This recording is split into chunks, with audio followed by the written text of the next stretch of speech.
नमस्कार दोस्तों, स्वागत है आपका मेरी चैनल मेड हेल्थ सपोर्ट में। दोस्तों, आज के इस वीडियो में हम बात करने वाले हैं गर्भावस्था के 9वें सप्ताह के बारे में। दोस्तों, गर्भावस्था के 9वें सप्ताह के दौरान आप में और आपके शिशु में बहुत तेज़ी से परिवर्तन हो रहे होते हैं। यदि आपने अभी तक डॉक्टर से संपर्क नहीं किया है तो आप डॉक्टर से पहली प्रसव पूर्व जाँच यानी कि प्रीनेटल टेस्ट कराने की तिथि सुनिश्चित कर लें। आपको डॉक्टर से जो कुछ भी पूछना हो आप एक डायरी में नोट कर सकती हैं, जिससे उस निश्चित समय में आप कुछ भी भूलेंगी नहीं। पहली गर्भावस्था के दौरान महिला के मन में कई सारे सवाल उमड़ते हैं, जिनका सही जवाब उसे डॉक्टर ही दे सकते हैं। डॉक्टर के साथ आपकी पहली अपॉइंटमेंट में इसीलिए अधिक समय लगता है। उस डायरी में आप सेवन करने वाली दवाओं के नाम, व्यायाम, खाने पीने की दिनचर्या और अन्य कोई बीमारी हो तो उसके बारे में भी लिख सकती हैं। अगर हम बात करें कि 9वें हफ्ते की गर्भावस्था में शरीर में क्या बदलाव होते हैं, तो आपका गर्भाशय दिन पर दिन बढ़ता है और 9वें हफ्ते में खरबूजे के आकार का हो जाता है। इसके कारण आप सूजन भी महसूस कर सकती हैं और आपको थोड़ी सुस्ती भी होगी। लेकिन याद रखें कि ऐसा हार्मोनों में परिवर्तन होने के कारण होता है और इसीलिए चिंता करने की ज़रूरत नहीं है। इस सप्ताह से आपका वज़न बढ़ सकता है, लेकिन संभवतः ऐसा बच्चे के भार के बजाय वाटर रिटेंशन के कारण होने की संभावना अधिक होती है। इस सप्ताह के दौरान कई महिलाओं को मूड बदलने और गर्भावस्था के अन्य लक्षणों का अनुभव होता है, लेकिन फिर से ऐसा हार्मोनों के कारण ही होता है और विशेष रूप से प्रोजेस्टेरॉन हार्मोन के कारण ही होता है। कुछ गर्भावस्था लक्षण जैसे कि ऐंठन, दर्द, सूजन और थकान वगैरह पूरी गर्भावस्था के दौरान महसूस होते हैं। अगर हम बात करें कि 9वें हफ्ते की गर्भावस्था में भ्रूण का विकास कितना होता है, तो इस सप्ताह में आपका बच्चा भ्रूणावस्था से गर्भस्थ शिशु की अवस्था में पहुंच जाता है। शिशु 8वें हफ्ते से सिर्फ 1 इंच और लंबा होता है और शिशु भार में अभी भी 3 ग्राम के आसपास ही होता है, जो कि 8वें सप्ताह के बराबर ही होता है। आपके बच्चे की अधिकांश शारीरिक बनावट बन जाती है, जैसे कि सिर, पैर और हाथ वगैरह। उसके सिर का ऊपरी हिस्सा सबसे बड़ा होता है। 9वें सप्ताह के दौरान आपके बच्चे का वजन बढ़ना शुरू होता है। चौथे 5वें हफ्ते में उपस्थित पूंछ पूरी तरह से गायब हो जाती है और शारीरिक अंग और मांसपेशियां काम करना शुरू कर देती है। उसकी पलकें जुड़ जाती हैं, जिससे गर्भावस्था के अगले 27 हफ्तों के दौरान वे एक साथ बंद होने और खुलने लगती हैं। जननांग भी विकसित होने लगते हैं, लेकिन डॉक्टर अभी उन्हें देख नहीं पाएंगे। ठीक प्रकार से वे दूसरी तिमाही के दौरान ही नजर आएंगे।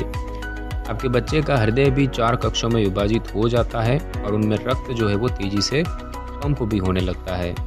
अगर हम बात करें कि 9वें हफ्ते के गर्भ के अल्ट्रासाउंड के बारे में, तो भ्रूण जो है वो इस हफ्ते के अल्ट्रासाउंड में नीचे की ओर और उसका सिर जो है वो बाईं ओर दिखाई देता है। इस तरह से देखने पर उसके हाथ पैरों को नहीं देखा जा सकता, लेकिन बच्चे के पेट से जुड़ी हुई गर्भनाल देखी जा सकती है। बच्चे के चारों ओर विकसित एमनियोटिक द्रव भी इस सोनोग्राफी यानी कि अल्ट्रासाउंड में दिखाई देता है। दोस्तों, 9वें सप्ताह के गर्भधारण के लिए अगर हम कुछ टिप्स की बात करें, तो यदि आप प्रेगनेंसी के इस हफ्ते में गर्भावस्था तनाव और चिंता से जूझ रही हैं, तो इनसे दूर रहने के उपाय जैसे कि स्वयं को व्यस्त रखें, संगीत सुने, घूमे फिरे वगैरह कर सकती हैं। आजकल प्रेगनेंसी क्लासेस का प्रचलन भी है, आप उनमें भी जा सकती हैं। उनमें गर्भावस्था के दौरान करने वाले व्यायाम, इस दौरान खान पान की आदतों, जीवन शैली में करने वाले परिवर्तनों वगैरह के बारे में बताया गया है। ऐसा करने से आपको इस दौरान महसूस होने वाली समस्याओं का समाधान करने में मदद मिलेगी और इन क्लासेस या सेंटर का पता आप इंटरनेट के माध्यम से लगा सकती हैं। ये समझने में मदद मिलेगी कि आप इस समय किन चीज़ों से गुजर रही हैं और ऐसा करने से अन्य कामों में वो आपकी स्थिति को समझते हुए आपकी मदद भी करेंगे। लेकिन ये ध्यान में रखिए कि इस दौरान महसूस होने वाले सभी लक्षण पूरी तरह से सामान्य होते हैं, उनके बारे में चिंता करने की कोई ज़रूरत नहीं है। और अगर हम बात करें प्रेगनेंसी के 9वें हफ्ते के डाइट प्लान की, तो दोस्तों आपकी गर्भावस्था का हर हफ्ता एक नई चुनौती के साथ आता है और उन चीज़ों का सामना करने के लिए आपको अपनी आवश्यकताओं के अनुसार अपने आहार में परिवर्तन करने की आवश्यकता होती है। 9 से 12 सप्ताह तक का समय आपके बच्चे की संरचना का समय होता है। आपकी गर्भावस्था में विटामिन बी और मैग्नीशियम महत्वपूर्ण भूमिका निभाते हैं और इसी वजह से इन पोषक तत्वों से युक्त खाद्य पदार्थ आपके और आपके बच्चे के स्वास्थ्य के लिए जरूरी होते हैं। मैग्नीशियम आपके बच्चे की हड्डियों को मजबूत बनाने में मदद करता है विटामिन B6 आपके शरीर में स्टोर खाद्य पदार्थों से ऊर्जा का उपयोग करने में मदद करता है।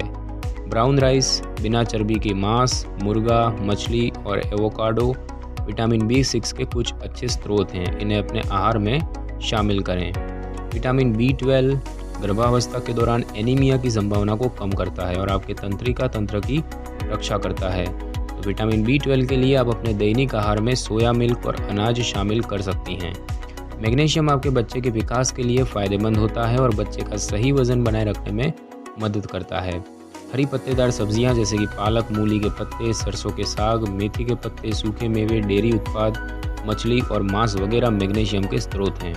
और इस चरण के दौरान तरल पदार्थों पर नियंत्रण करना बहुत ज़रूरी होता है और भारत में स्वास्थ्य संबंधी पेय पदार्थों में बहुत सारे विकल्प होते हैं, जैसे कि आम का पन्ना, जलजीरा, अदरक की चाय और टमाटर का सूप वगैरह। लेकिन कोशिश करें कि ये सब भी घर पर ही बनाएं। तो दोस्तों, आज की इस वीडियो में बस इतना ही। अगर आपको वीडियो अच्छी लगी हो तो इस वीडियो को लाइक और शेयर करें और कमेंट करना बिल्कुल भी ना भूलें। और अगर आप हमारे चैनल पर नए हैं तो चैनल को सब्सक्राइब करके बेल आइकन के बटन को ज़रूर क्लिक कर लें ताकि मेरी हर नई वीडियो की नोटिफिकेशन सबसे पहले आपको मिल सके। Thanks for your time.